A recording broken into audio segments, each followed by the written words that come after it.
9월 18일 본문은 창세기 46장 28절에서 47장 12절, 제목은 고센 땅에 살게 하소서입니다.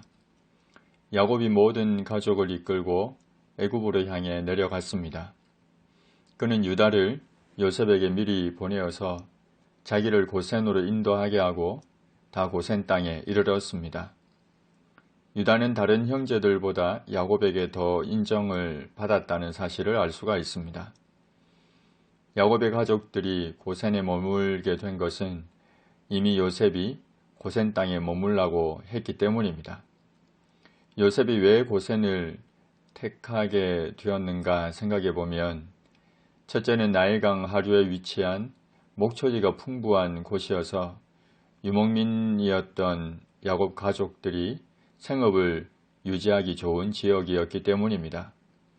그리고 둘째는 국경지대에 위치해 있어서 후일의 출애굽 시에 편리한 곳이었습니다. 또 하나 셋째는 애굽 본토에서 어느 정도 격리되어 있어서 종교적으로 그리고 종족적으로 단일성을 유지하기 쉬운 지역이었기 때문입니다. 야곱의 가족들이 고센에 도착했고 요셉은 수레를 갖추고 고센으로 올라갔습니다. 그의 아버지 이스라엘을 맞으며 그에게 자신을 보였습니다. 그의 목을 어긋맞춰 안고 얼마 동안 기쁨의 눈물을 흘렸습니다. 이스라엘이 요셉에게 네가 지금까지 살아있고 내가 네 얼굴을 보았으니 지금 죽어도 족하도다 라며 기쁨을 표현했습니다. 요셉이 그의 형들과 아버지의 가족에게 애굽의 왕 바로를 만나게 되었을 때 어떻게 말할지를 일러줍니다. 내가 올라가서 바로에게 말하기를 가나안 땅에 있던 내 형들과 내 아버지의 가족이 내게로 왔는데 그들은 목자들이라 목축하는 사람들이므로 그들의 양과 소와 모든 소유를 이끌고 왔나이다 하리니 바로가 당신들을 불러서 너희의 직업이 무엇이냐 묻거든 당신들은 이르기를 주의 종들은 어렸을 때부터 지금까지 목축하는 자들이온데 우리와 우리 손조가 다 그러하니이다 하소서. 애굽 사람은 다 목축을 가증히 여기나니 당신들이 고센 땅에 살게 되리이다. 요셉이 바로에게 자신의 형들과 아버지의 가족들을 소개할 때 목자들이라고 소개할 것이니 바로가 당신들을 불러서 직업이 무엇이냐고 물으면 목축하는 사람들이라고 말하라는 겁니다. 한치의 거짓도 없는 대답입니다. 그런데도 굳이 이 말을 하라는 것은 애굽 사람들이 목축을 혐오하기 때문에 떨어져 있는 고센에 살게 될 것이라는 이것 때문이었습니다. 애굽 사람들은 소 등의 짐승을 숭배했기 때문에 이러한 짐승을 잡아먹는 목축하는 자들을 혐오했습니다. 뿐만 아니라 농경에 종사하는 애굽인들이 수차례 유목민들로부터 공격을 당한 경험도 있기 때문입니다. 그래서 목축하는 자들을 혐오했고 이들과 혼인을 피했을 뿐만 아니라 이들이 신전에 참배하는 것도 금지했습니다. 이 모든 사실을 잘 알고 있었던 요셉은 한편 한치의 거짓도 없는 사실을 말하면서 이것으로 애굽인들과 떨어져서 그리고 종교적으로 종족적으로 단일성을 유지할 수 있는 고센에 머물고자 했던 겁니다. 요셉이 바로에게 가서 고합니다.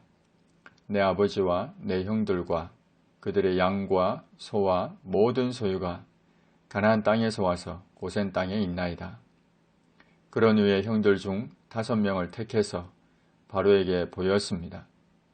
바로가 요셉의 형들에게 너희 생업이 무엇이냐고 물었습니다. 형들이 바로에게 대답하되 종들은 목자이온데 우리와 선조가 다 그러하니이다고 했습니다. 그들이 또 바로에게 고하되 가나안 땅에 기근이 심하여 종들의 양떼를 칠 곳이 없기로 종들이 이곳에 거류하고자 왔사오니 원하건대 종들로 고센 땅에 살게 하소서. 형들이 바로에게 이곳에 거류하고자 왔다고 했습니다. 잠시 동안 머물기 위해 나그네로 잠시 머물기 위해 왔다고 했습니다. 그러면서 우리는 양떼를 치는 자들이니 고센 땅에 살게 해달라고 청했습니다. 바로가 요셉에게 네 아버지와 형들이 네게 왔은즉 애굽 땅이 네 앞에 있으니 땅의 좋은 곳에 네 아버지와 네 형들이 거주하게 하되 그들이 고센 땅에 거주하고 그들 중에 능력 있는 자가 있거든 그들로 내 가축을 관리하게 하라고 했습니다. 바로는 고센 땅에 머물며 목축하는 것을 허락하고 자신의 가축도 돌보게 했습니다. 요셉이 자기 아버지 야곱을 인도하여 바로 앞에 서게 했습니다. 그러자 야곱이 바로에게 축복했습니다. 야곱이 애굽의 왕 바로에게 축복했습니다. 야곱은 축복으로 인사를 대신했습니다. 만왕의 왕이신 하나님의 이름으로 바로를 축복했습니다. 여호와의 선지자라는 자의식을 가지고 바로에게 축복을 선언했습니다. 그렇다고 해서 교만한 자세로 한 것은 아니었습니다. 여호와 하나님만이 유일한 만왕의 왕이심을 알고 있었던 야곱이었기에 하나님의 이름으로 바로를 축복했던 겁니다. 바로가 야곱에게 네 나이가 얼마냐 라고 물었습니다. 야곱이 바로에게 내 나그네 길의 세월이 130년이니이다. 내 나이가 얼마 못 되니 우리 조상의 나그네 길의 연조에 미치지 못하나 험악한 세월을 보내었나이다 라고 답했습니다. 자신의 나이가 130세라는 것을 말하면서 나그네 길이라 했습니다. 야곱은 인생이 이 땅에 잠시 머물다가 본향으로 가게 되는 나그네라는 것을 잘 알고 있었습니다. 그러면서 자신이 험악한 세월을 보내었다고 담담히 말했습니다. 육체적으로나 정신적으로 매우 고통스러웠을 뿐만 아니라 하나님의 뜻에 어긋나는 경우도 많았음을 담담히 고백했습니다. 어쩌면 자신이 성공이라는 목표를 향해서 달려왔지만 그의 인생은 성공적인 삶이 아니었고 오히려 험악한 세월이었음을 그 모든 세월을 보내고 나서야 이제 비로소 고백하고 있습니다. 그런 후에 야곱은 또다시 바로에게 축복하고 그 앞에서 나왔습니다. 요셉이 바로의 명령대로 그의 아버지와 그의 형들에게 거주할 곳을 주되 애굽의 좋은 땅 고센 지역 안에 있는 람셋을 그들에게 주어 소유로 삼게 하고 또 그의 아버지와 그의 형들과 그의 아버지의 온 집에 그 식구를 따라 먹을 것을 주어 봉양했습니다.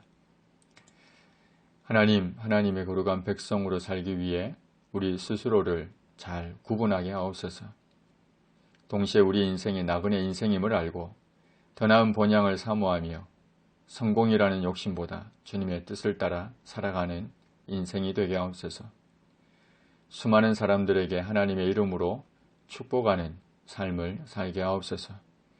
예수님의 이름으로 기도합니다. 아멘.